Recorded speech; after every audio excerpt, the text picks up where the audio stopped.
थाने सरकार न्यूज में आपका स्वागत है। मैं जो आपको विषय बता रहा हूं वह विषय आप सुनेंगे तो आपकी पैरों तले जमीन निकल जाएगी। हमारा जो विषय है उस विषय से ये शहर भर में हड़कंप मचा हुआ है कि आखिर उल्लासनगर के व्यापारियों के साथ ये क्या हो रहा है। हमने जब बात सुनी तो हमारे पैरों तले जमीन निकल गई। हम आपको बता रहे हैं कि उल्लासनगर शहर में किस कदर से भू माफियाओं ने अपना गुंडा राज फैलाया हुआ है, किस तरह अपने दबंगगिरी से किसी की व्यक्ति की दुकान हड़पने का एक नया पेतरा उन्होंने अपने ओर से चालू किया हुआ है। हमारी बात जो आज आप सुनेंगे तो आप खुद चौंक जाएंगे, आप खुद सावधान हो जाएंगे। जो आज उल्लासनगर के नरेश खटवानी के साथ हुआ है वह कभी आपके साथ भी हो सकता है।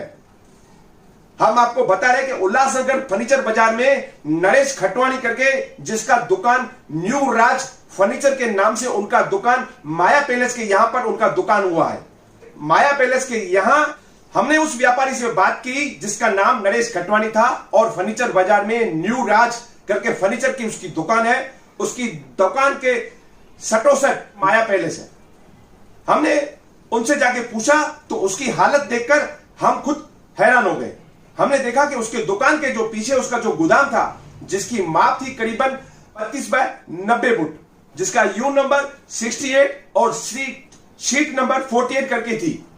हमने उनसे पूछा कि क्या माजरा है तो उन्होंने बताया कि उसके मनोज साधवानी करके व्यक्ति ने रात को उसके दुकान के पीछे और उनके बगल में उनका एक काम चालू है आरसीसी, उसका कंस्ट्रक्शन वहां पर चालू, कंस्ट्रक्शन के एकदम बाजू में उस नरेश खटवानी का जो गोदाम है जिसकी माप 32 बाय 90 बताई जा रही है, उसके पूरे पेपर्स नरेश खटवानी के पास उपलब्ध है। 1960 से लेके उस दुकान का ताबा और वो कागज पत्र सब पुराने जमाने के बने हुए हैं।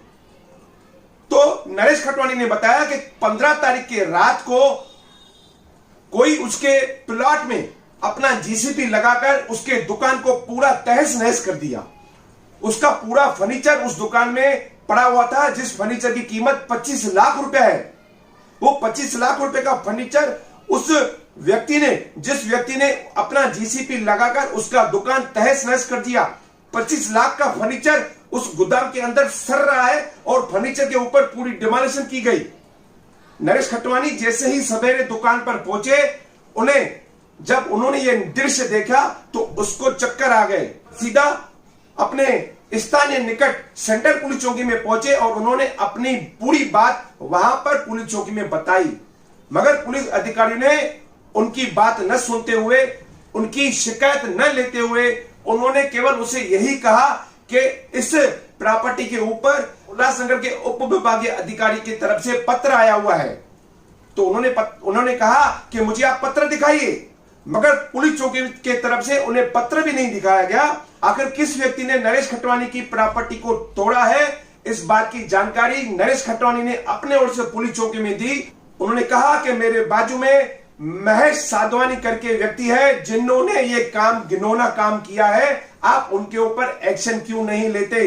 अगर प्रांत की तरफ से कोई पत्र पुलिस चौकी में आया है तो भी जो व्यक्ति वहां पर 50 साल से बैठा हुआ है, 50 साल से उसके पास डॉक्यूमेंट है और लीगल तौर पर वो उनके पास पोजीशन है, तो ऐसा कोई कानून नहीं है। महानगर पालिका भी ऐसी प्रॉपर्टी को तोड़ नहीं सकती। उल्लासनगर का पुलिस डिपार्टमेंट भी उस प्रॉपर्टी को छू नहीं सकता जब तक उच्च न्यायालय से उनके ऊपर कोई ऑर्डर नहीं आता।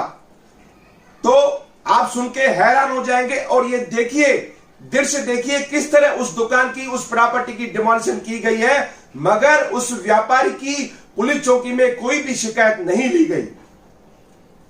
दोस्तों, आप सोचिए कि किस तरह उल्लासनगर में भू माफिया का गुंडा राज बढ़ता जा रहा है। आज जो नरेश खटवानी के साथ हुआ, कल आपके साथ हो सकता है। अगर किसी बिल्डर को, अगर आप अपनी प्रॉपर्टी नहीं बेचेंगे तो वह बिल्डर रातों रात आपकी दुकान के अंदर जेसीबी घुसाकर वो दुकान जरूर तोड़ देगा, क्योंकि आज शहर में भुखमरी पैदा हो गई है। बिल्डर भिखारी हो चुका है और कमाने की लालच में उन्होंने अपने साथ तमाम अधिकारियों को साथ लेकर शहर में गुंडा राज करने का जो काम इस तरह हमें जो दिखाई दे रहा है उससे ये तो जरूर लगता है कि उल्लासनगर में गुंडा राज बढ़ चुका है। पुलिस डिपार्टमेंट को कंप्लेंट उस व्यक्ति की लेनी चाहिए थी और ऐसे लोगों के ऊपर जल्द कार्रवाई करनी चाहिए थी, मगर अफसोस उल्लासनगर की पुलिस इस वक्त भी उस व्यापारी के साथ नजर नहीं आ रही। उसके बाद महेश खटवानी ने अपने ओर से एक पत्र तैयार किया और उसने वो पत्र सेंट्रल पुलिस चौकी के सीनियर किया है और उल्लासनगर के डीसीपी को पत्र लिखकर वह अपने ओर से उस पुलिस चौकी में लेटर देकर वहां से सिक्का मार के रिसीव करके उन्होंने कापी वो अपने पास लेके आया। हम आपको वो कापी की प्रिंट आपको अपने चैनल के माध्यम से दिखा रहे हैं और आप भी हो जाइए सावधान कि आपके साथ भी कभी जो उल्लासनगर शहर में नरेश खटवानी के साथ हुआ है वह किसी के साथ हो सकता है। तो आप शहर के व्यापारी वर्ग जो उल्लासनगर के अपने आप को व्यापारी समाज का अध्यक्ष बताते हैं, जो फेडरेशन चलाते हैं, जो व्यापारियों के एसोसिएशन के अध्यक्ष हैं, तो आप सभी व्यापारियों से मेरा निवेदन है कि नरेश खटवानी को मदद करें, व्यापारियों से मिलकर पुलिस चौकी पहुंचे और ऐसे व्यापारियों को इंसाफ दिलाए ताकि शहर की शांतता भंग न हो और इन भू माफिया को करारा जवाब मिल सके। तो हमारे साथ बने रहिए और देखते रहिए उस नरेश खटवानी की स्टेटमेंट क्या कहता है नरेश खटवानी और उसकी जो प्रॉपर्टी तोड़ी गई उसके दृश्य आप देख लीजिए। पहले ही जस्ट लिया हुआ है, हमारे पास सब सर्टिफिकेट है, सब लीगल डॉक्यूमेंट्स है। इसके बाद भी सोमवार को रात को पीछे माया होटल वाला जो मेन धनी है महेश साधवानी जी, उसका माया होटल का काम चालू था। उसने हमारा भी पीछे वो साइड हमारा प्रॉपर्टी था, उसने वो प्रॉपर्टी रातों रात पूरा तहस नहस कर दिया है। और इसके बाद हम जब सुबह दुकान पे आए तो देखा तो पूरा हमारा 20-25 लाख का माल था, पूरा माल सत्यानाश हो गया है। इसके बाद हम पुलिस में कंप्लेन लेने गए, पुलिस वाले कुछ भी कंप्लेन ले नहीं रहे हैं। भाई कंप्लेन आप क्यों नहीं ले रहे हो? वो बोलते हैं बैठो, पेपर दिखाओ, ये दिखाओ, वो दिखाओ, जानबूझ के 2-2.5 घंटा हमारा वेस्ट कर रहे हैं। इसके बाद बोले आदमी दे रहे हैं, फिर आदमी दे रहा है। जो पुलिस वाला हमारे पास आ रहा है वो बोला है तुम कंप्लेंट करो, एकदम सही है। जब हम पुलिसों की जा रहे हैं तो वो हमारा कंप्लेंट ले ही नहीं रहा है। वो बोलता है मैं अपने बड़े साहब से बात करूं, फिर वो वहाँ पे जा रहा है, साहब से बात करने वापस आ रहा है तो बोलता है थोड़ा रुको बताता हूँ। तो फिर वो बोलता है उस सामने वाले को प्रांत से उसने ऑर्डर लिया हुआ है। तो मैंने उसको बोला प्रांत से जो ऑर्डर लिया है उसने उसका मुझे कॉपी दिखाओ। तो बोलता है हम लोग वो कॉपी नहीं दिखाते। तो कौन से प्रांत ने उसको ऑर्डर दिया है, जगह हमारे नाम पे है, रजिस्ट्री पूरा किया हुआ है, 1965 का पूरा कोर्ट का ऑर्डर है, 1971 का पूरा ऑर्डर है, पूरा प्रॉपर्टी लीगली हमारे नाम पे है। तो कौन से प्रांत ने उसको ऑर्डर दिया और हमको नोटिस क्यों नहीं आया? कहने का मतलब ये तोड़फोड़ किसने की है? ये तोड़फोड़ किया है महेश साधवानी ने। खुद होके की है कि कोई अधिकारी को लेके की उसने? नहीं, महेश साधवानी जी ने उस पीछे से जीसीबी घुमा के पूरा उसने रातों रात तोड़ाया और करीबन रात को 1 और 2 के बीच में ये काम हुआ है। अच्छा, मैंने खुद उसने तोड़ा था। प्रॉपर्टी का टैक्स हम भरते हैं, पानी का बिल हमारे नाम पे आता है वो भी हम भरते हैं, सब हमारे नाम पे है पेपर्स। इसके लिए भी पुलिस वरना कुछ कार्रवाई नहीं करेगी। आपकी प्रॉपर्टी तोड़ी गई, आपको जानकारी कैसे मिली? सुबह जैसे हमने दुकान खोला 10 बजे तभी हमको जानकारी मिली कि पूरा प्रॉपर्टी तहस नहस हो गया है। माया वाले का काम 3 महीने से चालू था, उनका तोड़फोड़। तो इस कारण समझो उनका जो काम चालू था उसमें 30 फुट का दीवार अगर उसका गिरता है हमारे ऊपर तो हमारा दुकान 100 फुट कैसे टूट जाएगा? समझो अगर टूटता भी है उनके जो आदमी काम कर रहे हैं तो 30 फुट टूटना चाहिए ना हमारी दुकान के ऊपर, 100 फुट कैसा टूट जाएगा? वरना हमको पूरी शंका है इसने ही हमारी जगह हड़पने के लिए ये काम किया हुआ है। पुलिस स्टेशन गए तो कौन से पुलिस अधिकारी थे जिन्होंने आपको ऐसा बोला? बहुत जने थे, 4-5 जनों से मिलाया, कोई भी बराबर बात नहीं कर रहा है हम लोग से, मतलब कोई भी प्रॉपर बात नहीं कर रहा है। बोलता है उसको प्रांत से ऑर्डर मिला है, केस हम लोग लेंगे नहीं, देखेंगे, बैठो, मतलब पूरा हमारा कल पूरा दिन हमारा उन्होंने वेस्ट कर लिया। किसी अधिकारी का नाम जो आपको? नाम मैंने प्रॉपर देखा नहीं, बल्कि सेंट्रल पुलिस चौकी में कोई भी हमसे बात प्रॉपर नहीं कर रहा था। तो आपको व्यापारी आपको सहयोग कर रहे हैं कि नहीं? व्यापारी हमको सहयोग कर रहे हैं, लेकिन बात क्या हो रही है पुलिस कंप्लेंट लेगी तो आगे बात होएगी। पुलिस कंप्लेंट ले ही नहीं रही है। અને ગુંડાગીરી તોડા ગયા। के बाद इस विषय को लेकर हम उल्लासनगर के पूर्व लॉ डिपार्टमेंट के मुख्य अधिकारी महानगर पालिका के पूर्व सचिव प्रकाश कुकरेजा जो एडवोकेट है, हमने उनसे बात की और हमने काफी सारे सवालात किए उनसे कि उल्लासनगर में क्या हो रहा है। हमने उनसे बात की, हमने उनसे पूछा कि किस तरह उल्लासनगर शहर में भू माफिया का आतंक बढ़ता जा रहा है। तो प्रकाश कुकरेजा ने ऐसे खुलासे किए जिन्हें आप देखकर हैरान हो जाएंगे।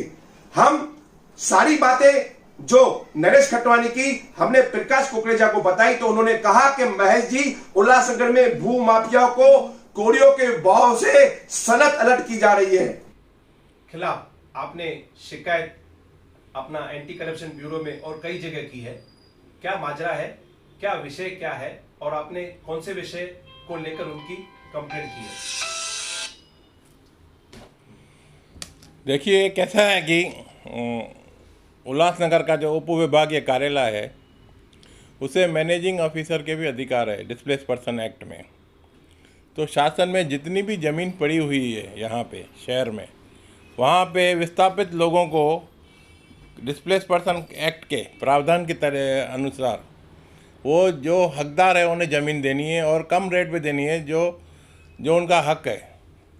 लेकिन आजकल देखा जाता है कि उप विभागीय कार्यालय में एक ज़मीन हड़पने वाला रैकेट है, जिससे गवर्नमेंट की ज़मीन चाहिए कम भाव में और उनकी उसके लिए कोई भी मतलब हक वास्ता या उसका कहते हैं कि डिस्प्लेस पर्सन एक्ट में कोई हक नहीं बनता कि वो ज़मीन ले, लेकिन उसके बाद भी ऐसे लोगों को ज़मीन कौड़ियों के दाम दिया जा रहा है उनको विस्थापित बताकर।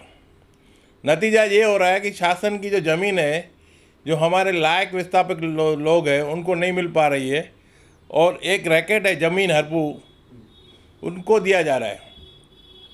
अभी के जो उप विभागीय अधिकारी है उन्होंने आने के बाद सीरियल नंबर 42 से लेके सीरियल नंबर 270 तक सनतें निकाली है और ये सनतें उन लोगों को निकाली है जो कानून की अनदेखी की गई है, जहाँ पे उनको हक नहीं देने का उनको दी गई है। और यहाँ पे एक आप देखेंगे कार्यालय के बाहर इतने लोग खड़े हैं जिससे शक के दायरे में आप लोग हैं कि ये लोग क्यों खड़े हैं, लेकिन दिन ब दिन इतनी सीढ़ियाँ निकाली जा रही, सीढ़ी मतलब सनत निकाली जा रही है जो नई हकदार है उनको दी जा रही है। और नतीजा ये हो रहा है कि करोड़ों की ज़मीन की हेरा फेरी हो रही है और कानून के कलर में। ऐसे में क्या होता है कि जब शासन की ज़मीन किसी गैर जवाबदार व्यक्ति को दी जा रही है, गैर हकदार को दी जा रही है, तो जो जागृत नागरिक है, जो जागृत समाज है, उसे अगर उसे उजागर करना हो तो आरटीआई में उनसे कागज़ मांगने पड़ते हैं। और मैंने जब आरटीआई से मांगा कागज़ तो उन्होंने मुझे लिखत में दिया है कि भाई आरटीआई में हम आपको कागज़ दे नहीं सकते, जबकि सेक्शन 4 में आरटीआई के तहत ये उसके कारण बंधन कारक है कि जितनी भी आप ज़मीन की सनतें निकालते हैं वो वेबसाइट पे लोड करनी है और आपको जनहित में जग जाहिर करनी है। लेकिन ऐसा ना करके वो जो रजिस्टर है जिसमें सीडी का एंट्री किया जाता है और जो सीडियाँ है वो एक विशेष कबाट में रखी जाती है और उसे किसी भी बाहर दिया नहीं जाता ताकि कोई जान न सके कि कुछ आदमी को कौन सी सनद और कब मिली। ये कैसा विभाग है जो जनहित में जो शासन की ज़मीन दी गई है वो जाहिर करना नहीं चाहता। इसमें अगर गलत नहीं है तो छुपाना क्यों चाहते हैं लोग, किस बात को छुपा रहे हैं? मतलब कहीं ना कहीं तो उसमें दाल में काला है और दाल में काला होने के कारण ये लोग किसी को आरटीआई में इन्फॉर्मेशन भी नहीं देते और जो सनतें निकाली गई वो अपने पास ही रखी जाती है और उसको छुपा के रखा गया ताकि लोगों को जानकारी न मिले। जो जानकारी ना मिलेगी तो करप्शन कैसा एक्सपोज होगा? करप्शन एक्सपोज करने के लिए लोगों को जानकारी चाहिए और जानकारी बगैर करप्शन एक्सपोज नहीं होगा। तो यहाँ पे एक रैकेट है और उस रैकेट को तोड़ने के लिए मैंने गवर्नमेंट में, एंटी करप्शन में और सभी जगह पे मैंने कंप्लेंट की है और जल्द ही इंक्वायरी शासन चुनाव निकाल के बाद बिठाने वाला है। सर ये बताइए कि आपने इनकी शिकायत कौन से तारीख की थी और अब तक उसके बारे में क्या निर्णय आपके पास आया है? मैंने कंप्लेंट 8 तारीख की है और उसके फॉलोअप में प्रोसेसिंग चालू है और चुनाव के कारण जल्द कोई कदम नहीं उठाया जाएगा, लेकिन जल्द चुनाव जब निकाल आ जाएगा उसके बाद बड़े पैमाने पर इसमें कार्रवाई होने की अपेक्षा है। सर, मैंने सुना है कि ये जो उल्लासनगर में सनत के इशू में उल्लासनगर के काफी पॉलिटिकल और उसमें जो बिल्डर लॉबी है उसमें काफी इन्वॉल्वमेंट है। शहर के कुछ असामाजिक तत्व जो शहर में ऐसे भूखंड हड़प करते हैं, उनमें वह लोग भी इस जोड़ में है। पूरा रैकेट है, एक सिंडिकेट है जमीन चोरों का, और उसमें उप विभागीय कार्यालय के अधिकारी का भी समावेश है, और ये मिलकर आपस में बांट के खाते हैं, और ये गलत काम हो रहा है। और मैं आपको जानकारी के लिए बता दूं, 26 जून 2018 को गवर्नमेंट ने एक इंक्वायरी बिठाई है मेरे एप्लीकेशन के बाद, जिसमें कलेक्टर को अध्यक्ष बनाया उस कमेटी का, एसडीओ को, सिटी सर्वे को और इकोनॉमिक विंग को उसमें मेंबर बनाया है, और उनको 2 महीने के अंदर उसको रिपोर्ट देनी थी। तो और यहाँ को मैं आपको बता दूं, पिछले जो एसडीओ थे मिस्टर गवांडे जी, उन्होंने 9 केसेस में अपना स्पष्ट अहवाल दिया है कि यहाँ पे हेरा फेरी हो रही है। वो अहवाल देने के बाद भी उन 9 केसेस में अभी तक निर्णय नहीं ले रहे हैं।